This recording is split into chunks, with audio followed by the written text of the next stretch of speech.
our differences, we have got difference in different area, but one area we must be all united. We are Muslim.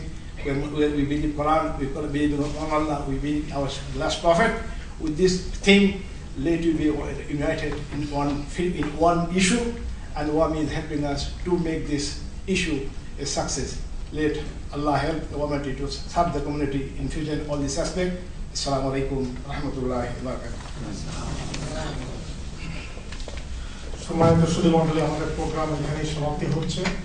একটি বাক্য, আমরা Bangladesh community Saudi আরবে এখনো আমরা remarkable অবস্থার বাইরে যেতে পারিনি। আমরা সকলেই সৌদিদের সাথে আমাদের সম্পর্কটাকে আরো নিবিড় করার চেষ্টা করি, তাদের সাথে আমাদের আচার আচরণ, মুআমালাত, কথাবার্তা সব ক্ষেত্রে আমরা আরো সুন্দর করার চেষ্টা করি। সম্মানিত সুধী মণ্ডলী, আমাদের প্রোগ্রাম আজকে এখানেই সমাপ্তি। যাওয়ার সময় আপনাদের জন্য কিছু হাদিয়া বই পুস্তক আছে, সকলে অ্যাভেল করার চেষ্টা করবেন, পড়ানোর চেষ্টা করবেন, এবং আপনাদের জন্য কিছু আপ্যায়নের ব্যবস্থা রয়েছে। একটু আস্তে আস্তে গেলে ইনশাআল্লাহ আমরা সেটাও দিতে পারবো। সকলে নিয়ে যাবেন। সকলের জন্য মোবারকবাদ। আসসালামু আলাইকুম ওয়া রাহমাতুল্লাহ।